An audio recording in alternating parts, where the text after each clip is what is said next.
Welcome to PolyCast, a civilization podcast focused on game strategy. CanusAlbinus, Makahlua, TheMeInTeam, MegaBearsFan.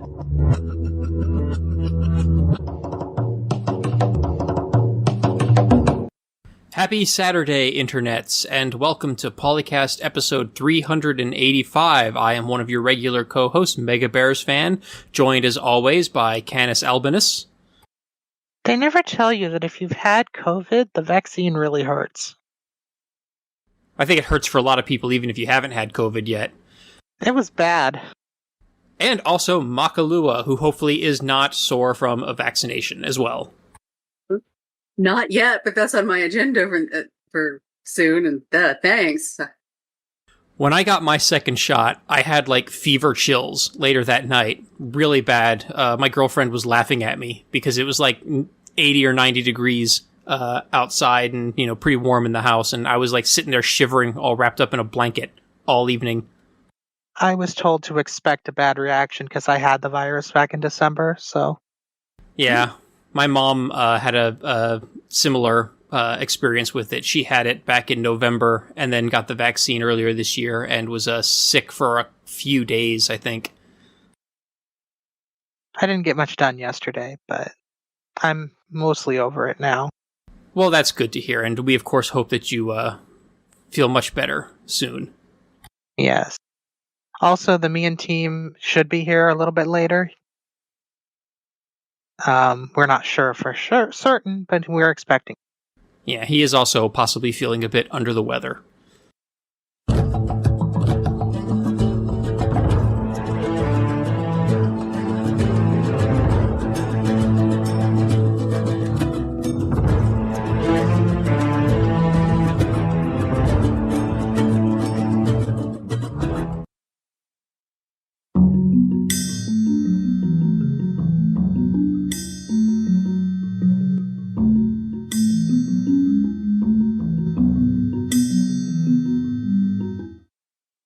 Well, in today's news, the Civilization VI Anthology has just been released, which pretty much confirms that there's no more new content coming out for Civ VI. And it is a pack of all existing Civ content, almost all, and is all available for $50 for the next 2 weeks, starting one day last week. So at some point around the 25th of June is when the $50 price point goes away. I don't know if we know what it'll be after that, but it's a good chance to get somebody the game if they don't already have some of it. You said almost all the content. What does this not include? So yeah, there was a little bit of salt in the forum community when it was discovered that the persona packs for Rough Rider Teddy and Magnificence Catherine are not included. Huh. I wonder if that was just an oversight maybe by Firaxis or 2K. I don't know if it was intended to be a New Frontiers Pass exclusive or not, but it does seem like an oversight. Maybe they'll be added in a patch. I don't know. Yeah, especially if Montezuma, and I think there were maybe one or two others that were supposed to be pre-order bonuses. If those are included, then yeah, it definitely seems like those persona packs should be included as well. Montezuma was a free DLC that was available for 90 days exclusively to pre-purchasers. Oh, it was just a timed exclusive. So okay. It was a timed exclusive. Yeah, but usually even anthologies or complete collection type things have all the little bits, so that does seem like it's an oversight as opposed to a deliberate choice for a exclusive. Thanks for buying Frontiers Pass. Here's 2 things you can have that nobody else can ever have now. It seems kind of rude. Are the persona packs available for purchase on Steam by themselves? I don't think so.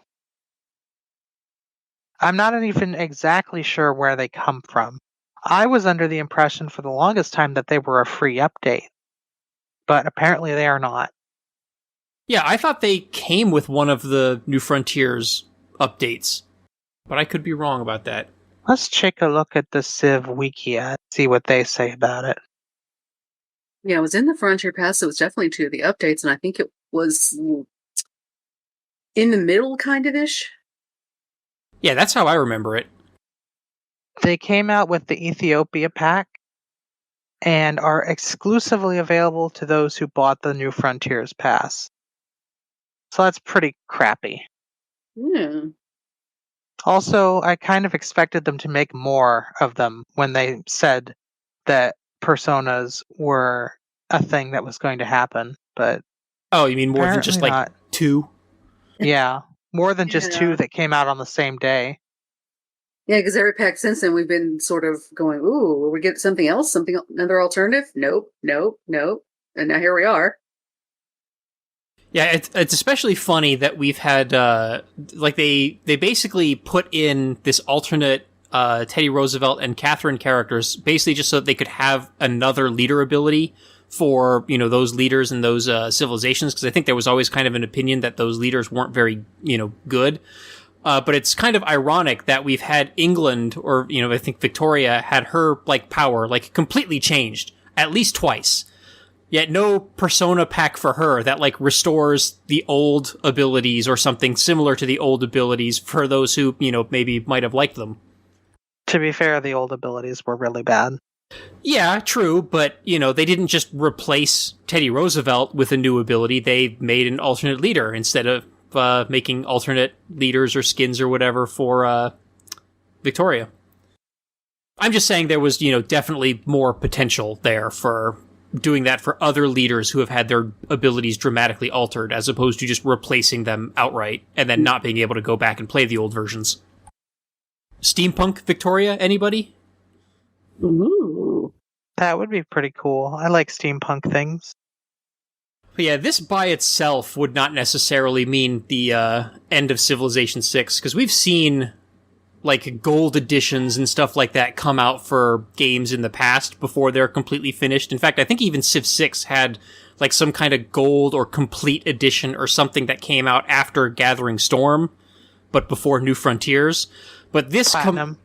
was it Platinum? Yeah. This combined with the, thank you post from the developers and announcement that Firaxis is working on like 4 new games or whatever. I think all that combined definitely tells us that Civ 6 is probably finished. Almost certainly finished. I think I heard Solid Snake get detected in the background. Yeah, you did. I got a text message. It's the perfect text message sound. Yeah, you make a charitable donation once, and then they start sending you mailers and text messages like every dang week. Yeah. It's I gave you $25 once. You have probably spent way more than that on envelopes and postage at this point. Like, leave me the heck alone. They get that stuff for free. Okay, that makes me feel a little bit better. Still, though, it's a lot of the donations I make are to, like, environmental charities, so I do feel irked that they keep sending me paper mail and flyers. Like, that's like, no, I sent you money so we could stop killing trees, so please stop killing trees. Anyway, sorry, that's my completely off-topic rant. It's one I understand, because I get envelopes from a not environmental charity, but one that I donate to. It's like, guys, I'm going to give you more money later in the year. You don't have to waste all this envelopes on me. Well, what I do specifically is I run a fantasy football league with some friends and coworkers, and there's like a buy-in at the start of the year, and at the end of the year, I match the total buy-in from everybody, and I donate it to a charity or nonprofit of the champion's choice, in addition to the champion getting the actual, like, pot of contributions themselves. So, these end up being one-time donations because it's on behalf of someone else, but yet I still end up getting all the dang mail and emails and text messages for more charity. And it's like, no, sorry, this was a one-time thing. Unless that person wins fantasy football again and wants to make another donation. Yeah. Talk to them. Yeah, exactly.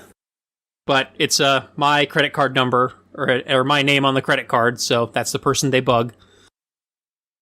Anyway, sorry. Completely unrelated to Civilization.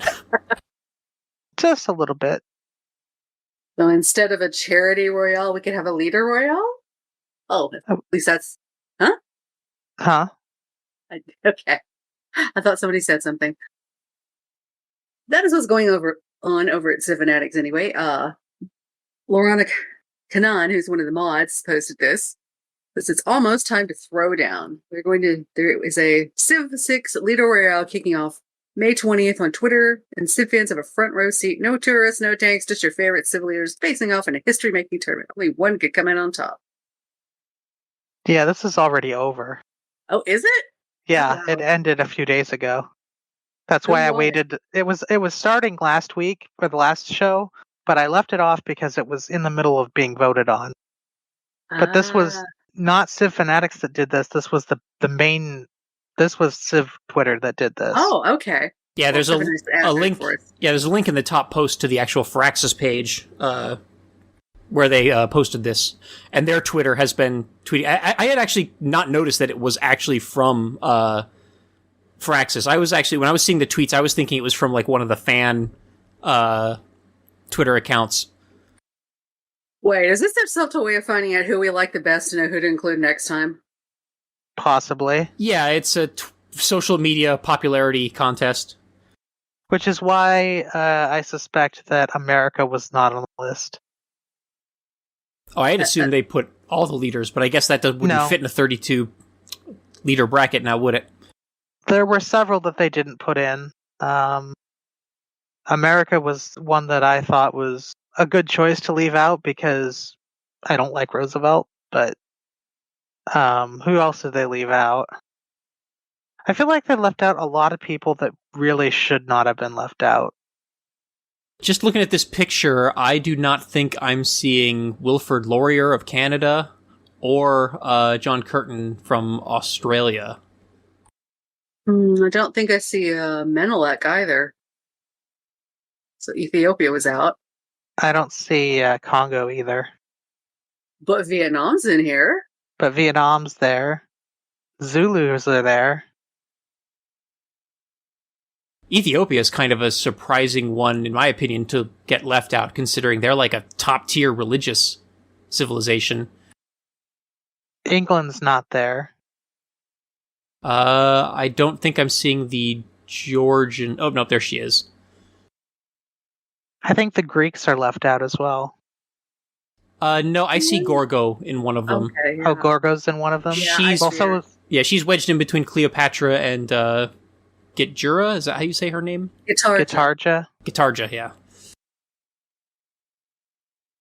It's mostly, I think, I don't think Brazil is in here either, are they?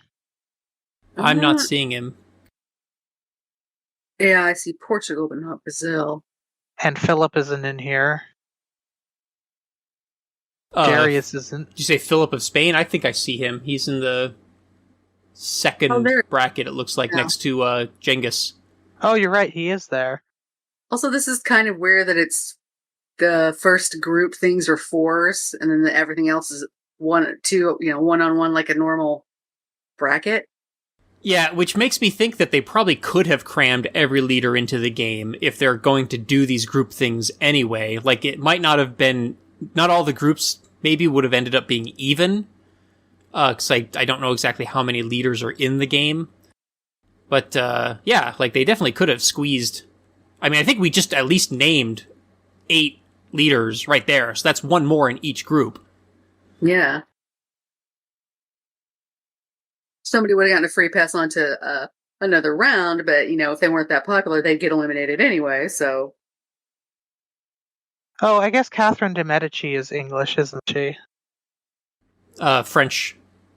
No, she's England and France. No, that's Eleanor. No, Eleanor of Aquitaine. Excuse me. I got it backwards. So both French leaders went up against each other in the second round, I think. No. But yeah, I think Canus might be right that they probably just avoided putting in some of those, America and Canadian leaders, and probably the Australian leader, so that there's not a lot of national favoritism, considering that those are probably some of the largest markets for the game. Brazil too. Oh, is China's leader in here? I wonder? Mongolia is. I'm not seeing the Chinese leader.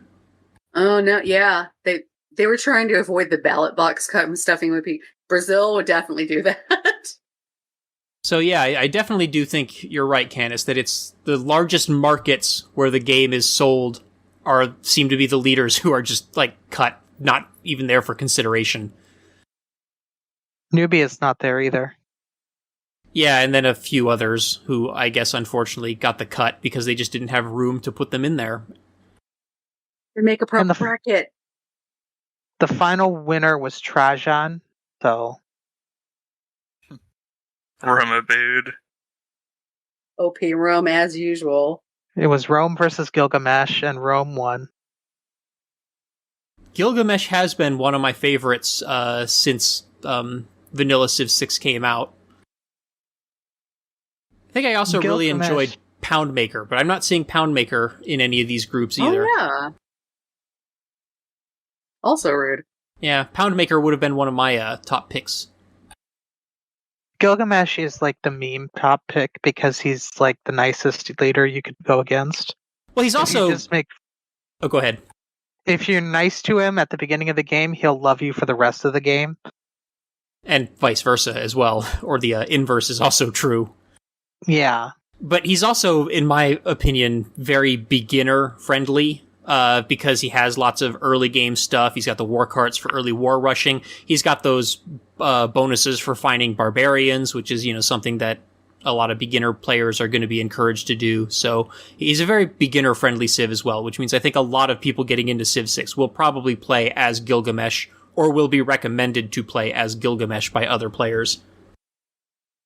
I'm also don't think I'm seeing is Hammurabi in here, the Babylonian leader? Yes, he is.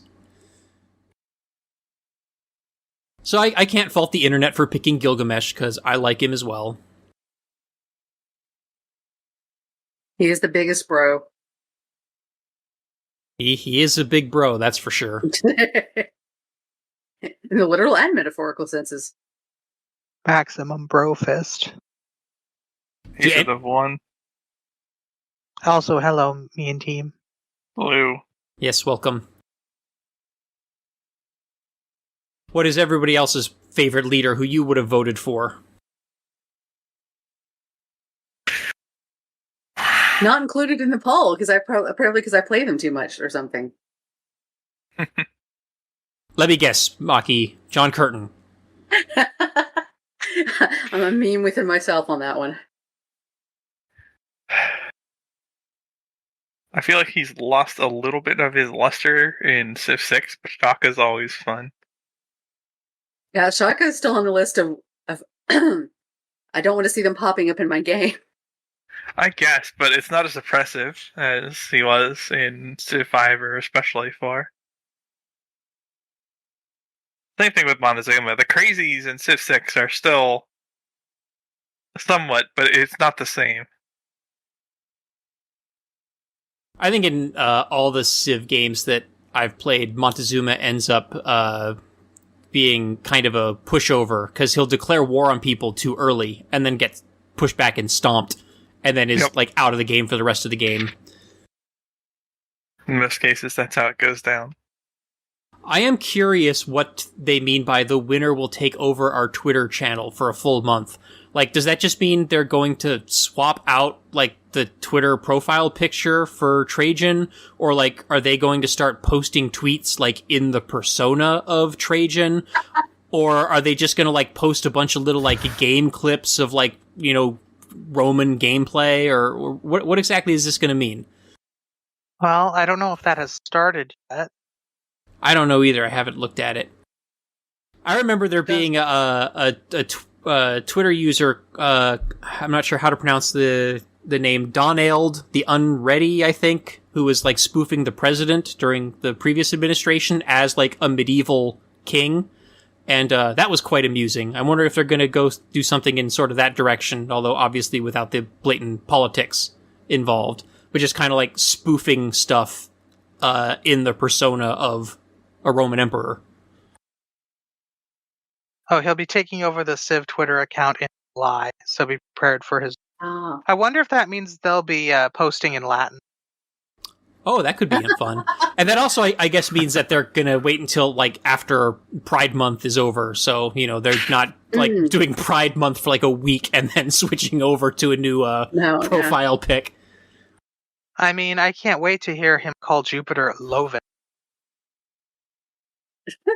Because the line reader didn't recognize that the I was not an L. Oh my goodness. That is like the most basic thing. They did it right in Civ 5. Why didn't they do it right in Civ 6? Ah, well, dead language. Fun with dead languages. Oh, Mansa Mesa was in Trajan's starting bracket. He would have made it further, I think, if he was in a lot of the other groups. Because he's amusing. I did notice that they have severely cut down the number of times he goes, ha ha ha ha. No, they shouldn't have done that. They should have made him as annoying as possible. Well, it could be worse. It could be the Beyond Earth leaders saying, oh gosh, what was it? Like, no country was ever hurt by trade or whatever. Like, every time you make a deal with them for anything. And like, oh my gosh. It's like, find a couple of new lines for I am happy with this trade. Jeez. Adam Smith, let's go. You want to make the game a little bit less bland? Fix that. I don't know. That's one of the things people really remember about it, isn't it? Yeah, as a bad thing. But you're saying you want to make it less bland. I don't know. Removing something that's vexing but everyone remembers wouldn't necessarily make it less bland. Maybe. Might make it better, but it wouldn't make it less bland. hey, stuff that's memeable sells. Yeah. Then why didn't Gilgamesh win? He very nearly did. But the Romaboos are a pretty big meme themselves, so... Yeah. Byzantium didn't. They're wannabes. They want to be Rome. The full-size Rome. Rome was okay. I do notice that the winners do seem to be dominated by the more militarily aggressive civilizations. Like, just going into the second round, we've got Gilgamesh, Genghis Khan, Barbarossa, Ambiorix, Hojo, Eleanor probably being the one exception to this rule. And then, oh gosh, who was it? Is that Coupe and Trajan? So yeah, Eleanor and Coupe being the only, like, more peaceful, pacifistic leaders. Every other one of them is, like, pretty egregious warmonger, at least in my experience with Civ 6. That makes sense, since Civ 6 is a war game. Troll. Really surprised Montezuma did not get into the second round. I think, like, if people are just asked to pick their favorite, too, you'll probably see very different reasoning for having a favorite leader. Like, some people are just going to pick strong ones, or they're going to pick leaders that they like to play. Some people are going to pick leaders they like to see in the game, etc. Some might pick their favorite historic figures. Yeah, for sure. Or some will just pick a leader that represents their, country of origin. The home field advantage.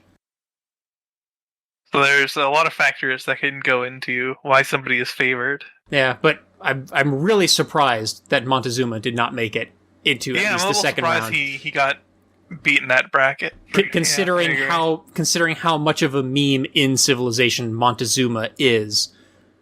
Yeah, but I feel like that the impact of that just isn't what it was. Yeah, maybe not. And you do have more total like militant type leaders too. So it's not like you see one of like 3 or 4 people at the start of the game. You're like, oh crap, I'm going to get attacked in the classical era at the latest. And it's only like those couple people who would do that. Next topic. Yeah, I know. Looks that Technical way. difficulty. Technical difficulty.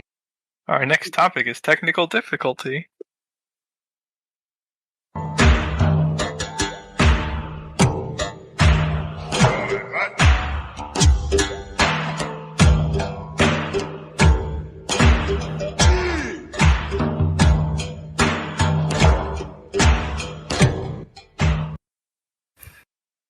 Okay, next up, third by Parkun. Civ 6 is done, so how does Civ 5 look in comparison? Well, as a bit of a clickbait title in the first place, which I approve of. Clickbait's always fun on forums. Since it is a fairly long post, the TLDR that is placed by the poster is that Civ 6 is better in almost every way except the thing that I liked most about Civ 5, which was being the feeling of emergent storytelling. And he thinks the cause is Civ's agenda system, or Civ 6's agenda system. I don't know about that. And that's kind of ironic, because I would have thought that the whole intent behind the agenda system was to create more emergent storytelling and give the leaders more personality. Yeah. So that kind of backfired on them. At least for this poster. Yeah, I don't know that I agree with it. I mean, I'm not a good person to ask that, though, because I never looked at any Civ game or any strategy game for that matter through such a lens. So I just didn't care about whether it's emergent storytelling or not. I would say that the design of Civ 6 is overall better than 5. Your incentives are less broken. There's more long-range planning. There's a lot more interacting mechanics to consider. And while the agenda system is kind of, I mean, it's not perfect, but there's some extra Diplo stuff there too. If you are not just min-maxing MP-esque style gameplay. And I will say that there are some things that 5 was a little bit better with, especially the sound it plays when you lose a unit, or the Shaka's theme, or whatever. There's things like that where Civ 5 had its moments of charm. And maybe its city-state system was a little bit, you could buy, you had a gold victory basically through city-states, and maybe that's better. I don't necessarily miss the Diplo system now. I don't know. I don't necessarily miss the gold purchasing of city-state alliances, but I do miss being able to bully the city-states into giving you tribute. That was a very disappointing removal of a mechanic from Civ 6 for sure. I feel like the gold is better than the current model, though, in that you had a tangible thing that your Civ was good at / better at than other people that translated into winning power in a way that the current Diplo system really doesn't match. And the Diplo victory in Civ 6 is as awkward as any Diplo victory is, or at least in Civ 5, you were outperforming somebody at something in order to win diplomatically. I think a big problem with Civ 6's city-states is that the questing mechanic for them in Civ 6, I think, just does not work as well as it did in Civ 5. They only have one quest per era, and a lot of times it's some stupid little thing that, I could do, but it's not worth doing. Whereas in Civ 5, I remember the quests being much more interesting and much more worth pursuing. Yeah, a lot of times in Civ 6, I've done that the turn before I get the quest. It's are you serious? Yeah, there's that too. Yeah, you get that Eureka for that tech, the turn before going into a new era, and then suddenly that city-state you actually want an envoy for says, hey, get us the Eureka for that tech you just got the Eureka for. Ugh. I think the Civ 6's city-states could have been dramatically improved if they just had multiple quests available, in each era, and had more of a revolving door of quests. Especially things when barbarians pop up near them, hey, help us take care of these barbarians. That should just be something that always shows up in their questing list. And that was also in Civ 5. That was just a passive thing, is whenever there were barbarians attacking a city-state, if you killed a barbarian unit, in the city-state's borders or adjacent, you got, points towards alliances with them. And I don't think Civ 6 has that. No. They could be getting completely, on the verge of being completely razed by barbarians, and you can come in and fight all the barbarians off and disperse the outpost, and the city-state won't give a damn. I get thanked more for barbarian cleanup from the other civs Yeah, exactly. Yeah, that is a bit awkward. Although I guess that would be a little bit, maybe possibly broken with the Barbarian Clans mode, if you could bribe the barbarians to attack a city-state and then go and kill the barbarians to get points envoys for the city-state. I don't think you can. Can you bribe the barbarians to attack city-states in the Clans mode, or is it only other civilizations? Yes, you can. Yeah, that's something that might be a little bit broken if they had implemented that. But you have to pay them to. You have to pay them to attack them in the first place, so you're not really gaining it. True, but I guess it would be a backdoor return of the gold-buying city-states. That's perfectly fine in my book. Yeah, I guess. I'd rather be able to buy them with gold, although gold is a lot more prevalent in Civ 6 than it was in Civ 5. Yeah, I do feel like things are a lot more expensive, though, to make up for that. Yeah. Yeah, So you get the usual. People are already on the graphics on the first page. Yeah, interesting. Some people really like/dislike what Civ has done with religions over time. I think it was better in Civ 5, except that you had to roll the dice for the profit. That's kind of a big except, though. And I don't know that the religious victory, quote unquote, needs to go. I mean, it kind of does roll into a military victory in practice, which most victories do, honestly. Well, functionally, yeah, it's almost the same thing. You just build units and then attack, quote, cities and other units. Yeah, but not even that. Like, they interact with military units, in that military units at war with them will kill them. So you have to be able, if somebody is trying to not lose or trying to win the game, which in either case they'll make the same choice, they'll probably militarily resist your missionaries and etc. if they can't do so otherwise. And that means you'll probably need to use military to forcibly put the religion there, or remove the civ that's resisting that way from the game. And if everyone's resisting that way, then you might as well be doing conquest, because that'll save you the step. I don't think I've ever seen a city switch religions based on pressure in Civ 6. On pressure alone, no. I would like to see that aspect of the game improved a bit. The pressure from religion. Make it actually something relevant. Yeah, because that would be a way, without utilizing the units. Yeah. I think the only time I've ever seen a city flip from religion in Civ 6 is when it's like a forward settled city that's just like completely surrounded by that religion, but the person who founded it put their religion there. Either the city was founded with the religion because they have that ability, or they sent a missionary along with it and converted it, and then it flipped over to the other religion a few turns later anyway. Yeah, and pressure initially converts reasonably effectively. So, like, I know when I was doing that one religious game I did with Drusane, I made a point of putting out missionaries into city-states early, because that effectively became, like, source nodes that then had to be contested later, and greatly delayed any religious pressure he could put on me in return. And then I just killed his religious units with military units. But hey. I sort of utilized the religious game there.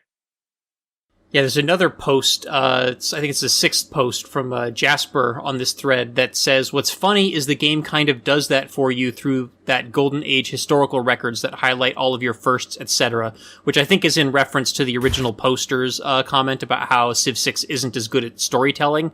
So this was another feature that was like trying to emphasize the storytelling aspect of Civilization 6 by, like actually tracking the history of events for you in a readable format.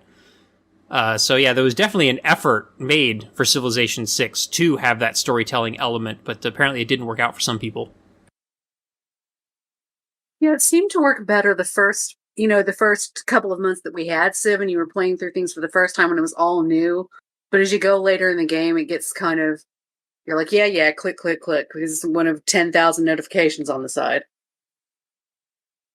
Yeah, as you become more and more of a power gamer, I think the storytelling aspect kind of does fall to the wayside as you're more, just min-maxing things and don't really care what the other leaders have to say or in many cases do, even.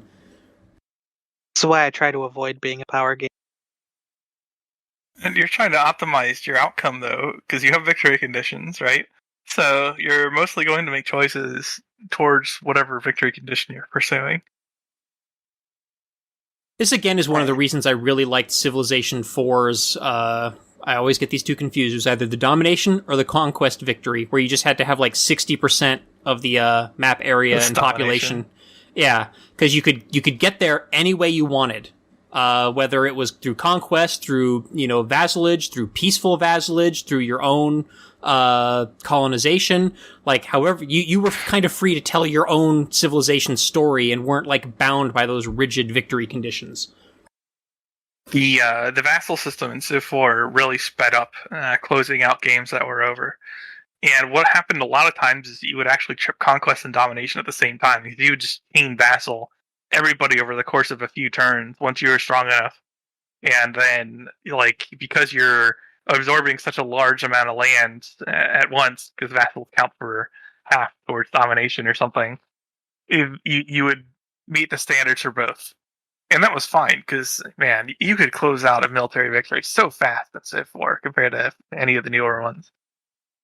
I am really eager to try out Humankind this fall and see how their victory point fame system works, because that looks like it could be a very interesting system. Yeah, I want to see them put my doubts to rest. That would make it a really interesting game. It's basically looks as if they took the era score from Civ 6 and just turned those into victory points. Yeah. See, I like that concept because I've worked all this stuff to get these points for the era, and then after we hit the change of the era, those points don't matter anymore. So why did I do all these things with my Civ to get these points if it's not going to be a lasting thing? And I'm sure somebody's going to say, well, your bonus is you got a golden age. But yeah, but if I'm continuously hitting those, why is my reputation not higher? Wow, this country just can't fail. That kind of thing. Presumably the outputs you're getting from Golden Age would put you in the dominant position in the game. And there is the interesting, strategic element of being okay, I already have more than enough points for a Golden Age. Should I delay doing these other things, like building this wonder, or, upgrading my unique unit or whatever until, for 10 turns until after the era flips over so that I get the points for the next era? At the cost of, potentially someone beating you to that wonder or something like that. So that does add a little bit of an interesting decision to the game. Yeah, I guess. I don't know how often in practice you would delay something that's beneficial, though. Yeah, especially if it is a wonder, because, you do have that ticking clock element where if another Civ beats you to it, the other Civ probably doesn't care which era it's built in. Especially if it's an AI. I would say most things. Because you're no longer talking about just the next era, but the era after that, where any alteration in your decisions would manifest as a benefit. Whereas the stuff you're deciding to do now is going to snowball and improve your empire's position immediately if you're doing it now. And so it's hard to make a case that a payoff of a somewhat easier Golden Age, however many turns in the future, is going to be better than doing things that help your position more immediately, which will then improve your productive capacity as you progress. Yeah, and a lot of times for me, the answer is it isn't, and I just do the thing anyway, and be 20 points over the Golden Age threshold. And so that happens. So I don't know how often it becomes a consideration, really. I mean, maybe in edge cases, if it's something really minor that you would go out of your way to do for era score, but you don't need to do it right now to confer a benefit from it, then, maybe you delay that. Well, There's a little bit there, but it's nowhere near the depth that Civ 6 offers elsewhere. Well, and it depends on how close you are to going into the era. There are definitely situations where I'm I'm not planning on going to war with anybody, in the immediate future, so I can wait on upgrading to my unique unit. Yeah. Especially if it's only like 5 or 10 turns, I'm not going to wait a whole era, because then that unique unit's going to be useless when I do upgrade to it. But yeah, if it's like, if I'm just a handful of turns, I might delay settling that city next to that natural wonder a few turns, right? And then just gold. That's a tougher sell. And then just gold buy, the monument and/or granary when the city does get built. That's a tougher sell. I guess that city's then several turns behind where it could have been forever. And I don't know that the era score differential is going to merit that. Yeah, it depends on how much the era points are worth. I think a settling next to a natural wonder is like worth 2 or 3 or something, which is maybe not worth it. It is if you're trying to not have a dark age. Yeah, well then I would be doing it now anyway. Yeah. I think depending on how many cities you have, too, the productive output of that city could easily outstrip the differential in Golden Age versus whatever. I don't know. It's something like you would consider at the margins, but otherwise pretty much not. I think I liked the Art Deco aesthetic a little bit more than I liked the Age of Exploration aesthetic. But that's a personal view. I don't really care about the art. I personally think it would be neat if the UI art would actually change as you progress through the game. That would be too much. It might be, but it could be a cool look. Yeah, it would be cool, but I would never ever advocate for something like that over just making the AI more user-friendly. Yeah, obviously do that first. Which has massive room for improvement in that regard. But I mean, yeah, it's one of those things like, would this be cool? Sure. So if it were free in development time, then absolutely put it in. But unfortunately, it isn't. So. Right. But it would also be kind of an intern-level project as well, so... Yeah, if you wanted your artist to have a project while you were working on trying to improve the AI, well, hey, why not? Maybe. I think we're making it sound more trivial than it would be, but yeah. Well, I mean, none of us are artists, so yeah. Yeah. Well, plus it has to, you can't just have, one person decide on the art and then have that fit in with the rest of the game's art or whatever, unless you're, a small team, right? There's one person doing all the art for the game. Well, okay, then their decision is final. But I would venture a guess that you do not have a single artist for every interaction in Civ 5, and that single artist also decides how the UI looks and all that. So now you have coordination between people, and it's probably not trivial. Is it easier than some other things? Yeah, probably. Yeah. But it's probably not trivial. And I would not say this is just an intern's job or something. And also, if there's 10 eras or whatever, 8 eras, I forget how many are in the game, if you make a change to the UI, you got to make that change 8 times now. Yeah. So it also makes maintenance harder. And it would make it harder to find certain bugs with the art and graphics. You're now reminding me of things a little too close to memory in my own work when you have to change more things as a result of any single change, depending on your setup. Cascading changes, yeah. Yeah, this is something that, just in the interest of human error, you want to constrain if you can. Yeah, but in a large project, that becomes difficult to do. Yeah, but then that's a case for keeping it simple in terms of the design. Right. So yeah, it's not free, basically. But I do agree, it would be cool if it were. If it were free, then I would absolutely say, yeah, go for it. Okay, so does anyone else have anything else they want to add to this Civ 5, Civ 6 comparison? Or any more comments about the thread itself? I think Civ 6 is better, but I kind of like Civ 5. Yeah, I would say Civ 6 is better. I like the elegance of Civ 5, but I also like... And I like it complicated. Oh, you're cutting out there, Canus. Yep. It's complicated. I like the elegance of Civ 5, but I also like the complexity of Civ 6. So it's I like them both. Yeah, Civ 5 definitely did feel like a little bit more of a streamlined play experience. Yeah, but it had perverse incentives too. Yeah. And I mean that in the strategy sense, not actual perverse incentives. Tall versus wide cheese. Ugh, yeah. Oh, yeah. Thank goodness that's gone. Yeah, it is nice to feel like I can build a city when I want to build a city. Or And need it to build a doesn't city. permanently hamper you. And there's actual incentives to take people's cities, which means you are also much more at risk of people wanting to take your cities. Yeah, you don't have to just raise every single city you capture because you can't possibly afford to keep them all. Because you can't possibly hold them all with loyalty.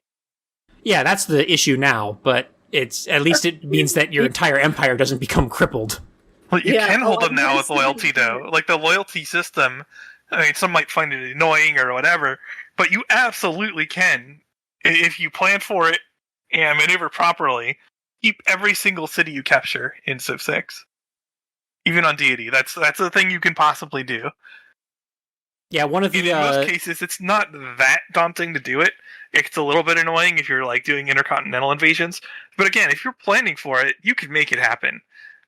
Yeah, even for intercontinental invasions, I've found that one of the most effective strategies is you just get the cities down to like 0 hit points, knock out their walls, get the city down to 0 hit points, but don't capture it. Then go on to the next city, get it down to 0, and then send 1 unit back to each city and capture like 3 cities at the same time, so they all provide loyalty pressure to each other. Yep. Ideally, you have enough military built up that you can just pressure multiple cities at the same time. But yeah, certainly you can pin one down like that too. Yeah. The end result is that you just need to capture the cities within close enough time to each other. Yeah, within like 2 or 3 turns of each other. Yeah, exactly. And then, it helps to be in a golden age, and it helps to have, the appropriate policies and all that stuff too. Yeah, of course. And if you're really lucky, the capital's coastal. Yeah, and then you don't have to do nearly as much work. Yeah. Let me just start with the capital and work my way through the rest of you.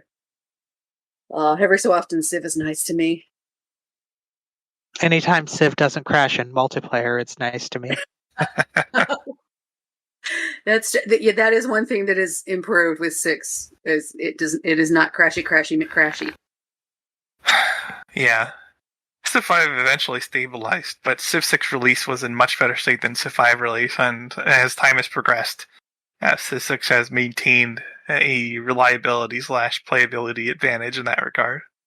Yeah, it's very unusual when we have crashes in multiplayer and stuff now, and it's usually an outside issue. Like, it's been like graphics drivers. It's not Civ's fault. Or apparently Microsoft or Apple breaking things. Yeah, for a change. As we, I think, briefly mentioned last episode. Yep.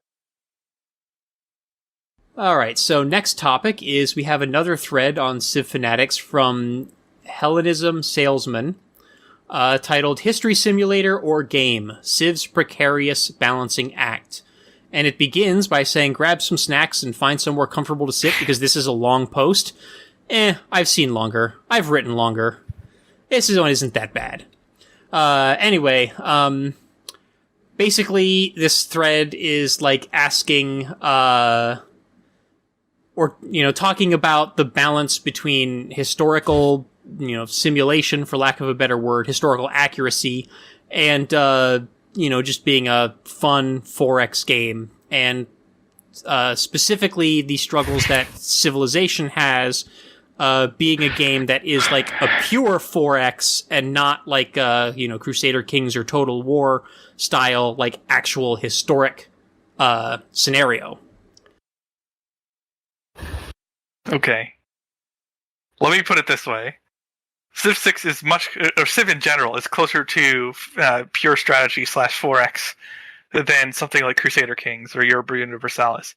And I hold objectively, and I will challenge people on this, that both EU4 and CK2 and all those games like that are also not even close to simulation games. They are strategy games first, and that is by necessity because you are abstracting history to create game mechanics, and those abstractions are extremely simplifying and have causal implications that cannot be modeled to represent historical causality. And if you can't represent historical causality, you cannot have a historical outcome, period. So what these games then have to do is ask, okay, well, how granular are these mechanics going to be, and how much of a nod we are going to take from them, how much of a nod we're going to take from history to create the mechanics. Because you like, just because you can't make it historically accurate, or you can't model the causal factors that go into, say, the conquest of the Incan Empire in an EU4 environment with fidelity to history, you can still say, well, okay, maybe we can't do that, but we shouldn't have spaceships in our EU4 game. So there's obviously some degree of abstraction that you settle on, and whatever degree of abstraction that is, it's best to keep it consistent for the game so you don't get ridiculous outcomes where some things are considered not okay with history and other things are considered okay with history arbitrarily. And that is a major problem in the Paradox games, and much less so in Civ, because Civ really doesn't try to be a history simulator at all.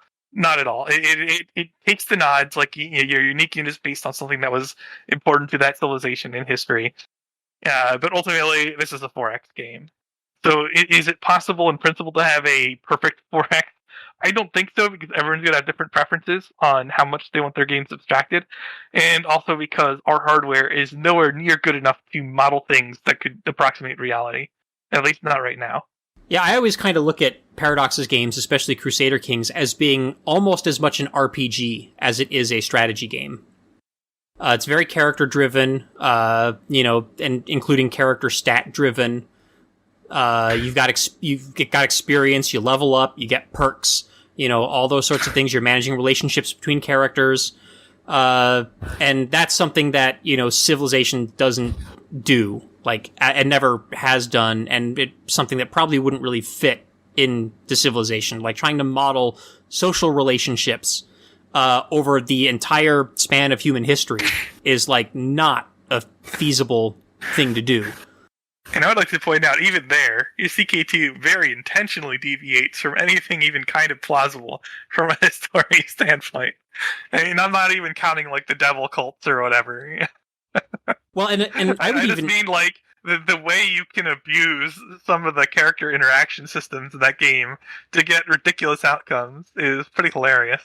And I think part of the charm of the game, honestly. But it certainly isn't a history simulator from an RPG standpoint any more than Civ 6 is a history simulator from a 4X / bigger picture standpoint. Yeah.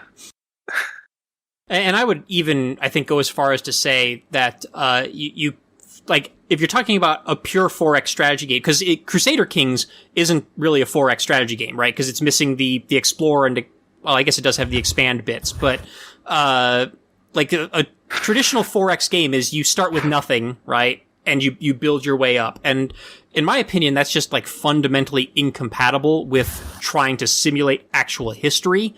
Because, you start from that position where the possibility space is almost endless. And then, as endless as it can be in a video game anyway. And then, on a finite map. So, right there, from turn 0, you just have cascading decisions where, everything you do, even if you start on a historical start map, with all the civs in the places that they were historically, you just move your settler a few turns, and you've completely changed all of history, So, yeah. I don't really know that aiming for historic simulation or historic accuracy is a viable or even desirable, goal. You can take the influences from history and, by all means, take as much as you feel works in your game, but, we should not be trying to mimic actual historic events in these games, because then you also lose the decision-making aspect, because you're just playing the same game every time. Yeah, I'm a little more touchy on this topic because of the Paradox debates over it. I don't think that nearly comes to a head on Civ Fanatics or any of the Civ forums to the same extent, just because they are pretty different games. Now, that isn't to say, of course, that I don't wish that Civ would take inspirations from history for certain adding certain mechanics or expanding certain mechanics, but you also have the aspect in Civilization where Firaxis and 2K are taking a much more politically correct and politically sensitive approach to developing Civilization, where there are a lot of things that happen in history that the developers are actively trying to avoid modeling in their game. We haven't seen slavery modeled in a Civilization game since Civilization IV, at least not explicitly. They ignore a lot of the more questionable aspects of European colonialism in Civilization. You know, where we're not having holocausts and red purges happening in Civilization games, even though the game actually does allow genocide. And, you know, eliminating, like, entire religions. So Crusades, yes. Slavery, no. So, yeah, there's, you know, they're walking this very tight rope of, like, what is, you know, politically correct to put in the game and what is not. And I've never gotten the feeling from Paradox's games that they care as much about that sort of thing. Well, politics ruins everything, so it's kind of wise to stay out of that to the extent that you can. But I mean, yeah, sure, you could burn every city to the ground, and if you think about the implications of that, it is more monstrous than anything that happened in history. Yeah. Just because the scale of, like, burning all of Europe and Russia, and then, like, all of China to the ground, every single major population center just gets burned. History has never seen anything like that, but you can do that in Civ if you want. But yeah, well, and the game mechanics actively encourage it, and I think that's to the game's credit that the politics out of that. Yeah, well, and you know, to that point, the Civilization actually, like, the victory conditions and mechanics encourage, especially like we said before in Civ V, where, you know, every city you captured was a permanent happiness hit to your entire empire, and you couldn't keep all of those cities without raising them. That's one of those perverse incentives you were talking about. Civ 5 put perverse incentives on players to commit genocide. Thankfully, Civ 6 doesn't put nearly as strong a pressure on players to commit genocide. I wasn't thinking in those terms, though. I was thinking in strict strategic terms. Yeah, but it works in that sense, too. You were doing something that would normally be harmful, and that penalizes success. Therefore, you're disincentivizing success to some degree. Right. But you're right. There's also it is a good thing to burn cities aspect, I guess. I just don't really care about that. And then you compare that again to Civ 4 with its vassalage system, which we also talked about earlier, where you could beat another Civ into submission, but then they can surrender and you can subjugate them without even necessarily having to conquer a city, let alone raise one. I think in practice you probably would have had to conquer at least one city, but, like, hypothetically you could just have their capital surrounded by your army and they could surrender without you even having to necessarily take the city through military You had to have enough war success. I have, in some of my old Let's Plays, capitulated civilizations without actually conquering them. It usually involved nukes, or they would send a huge number, like a huge stack, and I would just kill it all with collateral initiative and kill their units. And then I had enough of an advantage and enough war success that they just capitulate immediately without capturing cities. So yeah, it was certainly possible. And it was very common, in fact, if you were snowballing, there was something called an Island target check. It was 8 or more border provinces, if I remember correctly. That would, if there was 8 or more border provinces adjacent to them that wasn't you, they were more likely to capitulate as well. And very often, that Island target thing was tripped by another subject of yours. So as long as you were succeeding in the conflicts and you were stronger by enough, you could vassal people fast. A couple turns, that's it. Like, picture a war that, like, takes less than 3 minutes real time and, like, is like 3 turns long and they're capitulated. That's, like, unheard of in modern Civ, but that legitimately happened sometimes. Right. So anyway, I guess the point that I'm getting at is, yeah, sure, you could maybe hypothetically build a game that models slavery and colonialism and holocausts and McCarthyism, but would you necessarily want to? And would the developers and publishers want to? And what about that makes it a better game from a decision-making / mechanical standpoint, too? Right. Yeah, I like the Axis and Allies board game a lot. But one of the problems with the Axis and Allies board game is, like, you can only play it so many times because the starting condition is always exactly the same, and there are very specific, like, optimal starting moves that basic can, on, like, the first couple turns, swing the game wildly one way or the other, and basically determine the outcome, long before the game has concluded, which is also a problem with Civilization. So, like, you either do these things that are the optimal moves, which, you know, may or may not be based on or inspired by the actual history of World War II, or you lose the game. So, you know, there's not a whole lot of room in the Axis and Allies board game for, like, really creative strategy or decision making. At least not, and at least not also allowing you to have be viable to win the game. Anyway, Canus, Mackie, either of you have anything to add? Well, I was sitting here thinking if I'd run across other games like that where you have to do a certain order at the beginning of the game or you're hosed, kind of. Civ is far more flexible about that. I know several games that are like that. None of them are very fun for me. Yeah, there's some that are like more puzzle-like, and that's probably a more appropriate venue for it. Like, they don't have a lot of replay value, but they're still, like, figuring out those optimal moves the first time is still interesting, and it can still be a good game. It just wouldn't be designed in the same way that something like Civ is. It would be good initially just to figure out the puzzle, but then there's no long-term gameplay. Well, the figuring out the puzzle is the gameplay, and then you're done. Yeah.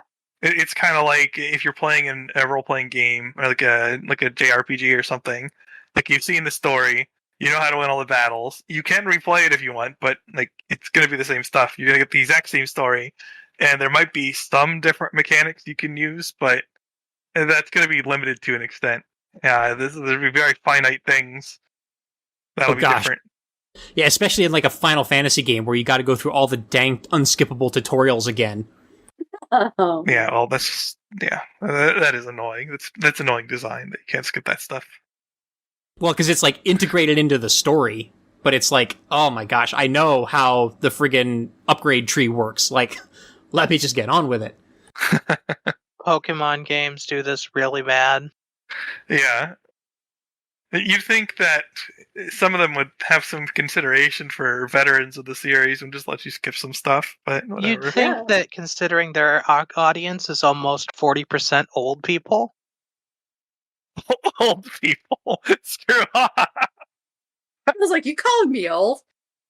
Old as in older than the age of 20? Yeah, I know, but just the way you said it. But yeah, certainly, the majority of their audience has probably played previous iterations in the series. And they get lots of new players every time. But I would say that for any given release, probably most of their players have played an earlier entry in the series before. And so yeah, it is really annoying design-wise that you can't skip tutorials in something like that. I agree. Well, and even with a game that's more open-ended, you know, like take something, for instance, like Fallout New Vegas, right? Which is designed to be played multiple times because there's multiple outcomes to the story. You can build characters in all kinds of different ways. There's multiple resolutions to various quests. But still, like, there's only so many ways to resolve, like, the Good Springs quest, right? And every time you play the game, you're going to go through Prim. You know, like, you could just choose, I guess, to run past all of that stuff, but eventually you get to the point where you've seen those early parts of the game so many times that it just becomes a grind to go through those early quests again to get to the later quests where the possibility space opens up more. Yeah. Although you could probably do some save stuff with that. Yeah, but even if you do that, you might not necessarily be able to rebuild your character unless you're using like a mod or something that lets you do that. Because once you leave Good Springs, the game prompts you, "Are you sure?" And if you say yes, you can't go back and change your character. So if you wanted to play with different character builds, you've got to at least start at the point where you leave Good Springs, which means you still got to go through Prim, you still got to go through Novak, unless you want to just go the other direction and brave the Death Claws. But you know. Good luck with that. Oh, they can be. I can sneak around them. It can be done. I'm not saying it can't, but like like I said, good luck. Ironically, of all the games to have a built-in compensator for this, it's the Soul series that comes to mind. Yeah. It was really annoying to make new builds in Dark Souls 1. But by Dark Souls 3, I think even 2 had it. There were items you could collect, and you could, if you set it up right, get as many as you needed. That just lets you completely change your character build on the spot. Yep. And I think The Witcher 3 also had an item that you could buy from shopkeepers that lets you completely reassign all of your skill points. Yeah. But yeah, I was actually going to bring up Dark Souls 2 in reference to what Maki just said, which is like, yeah, there you can go after those death claws, and there are also people who have beaten Dark Souls without taking any damage with a Guitar Hero controller. So... What? Oh yeah, you've never seen that? Yeah, no hit. What all bosses completed Guitar Hero Dark Souls runs. Wow. Yeah. I think the guy who ran all the series games consecutively without taking damage used the normal controller, but somebody's done that too. I wouldn't be surprised if there's also someone who's beaten it with a Dance pad or like a steering wheel. Oh god! At this point, I honestly, at this point, I would not be surprised if you could find me a YouTube video of somebody like beating Dark Souls with like a potato and some electrodes plugged into it. Yeah, that's how my people goodness. are these days. Weird. Whatever. Point being, it's nice to bypass the tedium, and I really appreciate when game developers do consider the time of the players playing their games. And it's one of those things that really was off-putting to me about Civ 5 and 6, because they were such regressions in that regard. I was going to say, to Civ's credit, like the early parts of the game are the least tedious and tend to be the most interesting and enjoyable parts of the game. It's as the game goes on that things become more tedious. Yeah, but the ability to manage later turns has been so neglected compared to Civ 4. It's like meme levels of bad if you compare them side by side. Yeah, again, I'm hoping to see humankind come up with some creative solutions to some of these problems when it comes out in the fall. Well, I mean, that's Soren's, right? No. No, it's from Amplitude, which is the Amplitude, right. developers who made like Endless Legend and Endless Space. Sorry, I'm always confusing Humankind with the other one. Yeah, I think you're thinking of Old World, I think. Yep, that's the one I'm thinking of. That one comes out in July. I would expect Old World to have a similarly good UI to 4, but we'll see.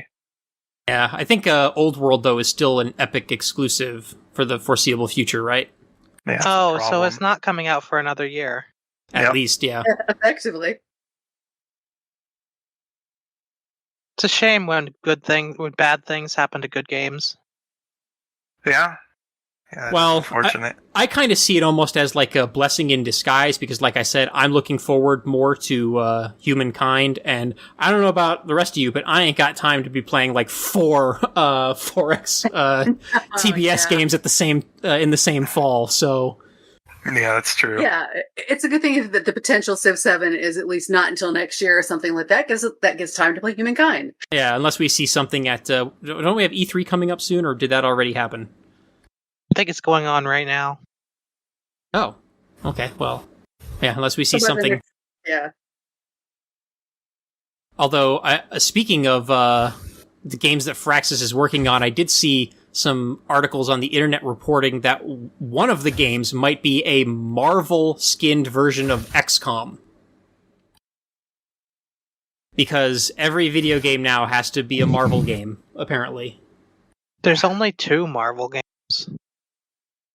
And that's Legos and Marvel Avengers. Well, there's also like all kinds of games that have like Marvel skins in them. Like Fortnite's got Marvel skins. I wouldn't be surprised if Minecraft has a bunch of Marvel stuff in it. Oh, well. I know you can put your own stuff in Minecraft, right? I'm not sure that really counts. Well, like, I mean, like official, like, stuff. Oh, maybe. I haven't heard of that, but I haven't played Minecraft in ages. Because I do think you have to distinguish between things that the developers explicitly provide / officially provide as options versus like what somebody would mod or bring into the game on their own. Yeah.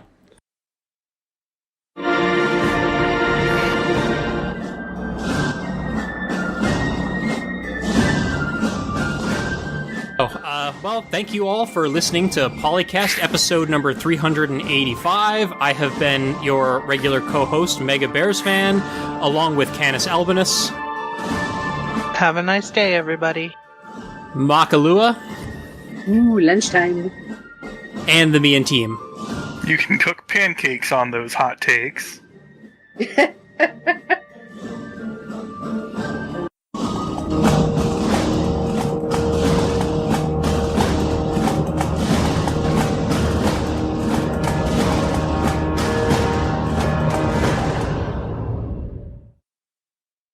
Civilization 3, 4, 5, Beyond Earth, and 6 time clips. Copyright Take-Two Interact.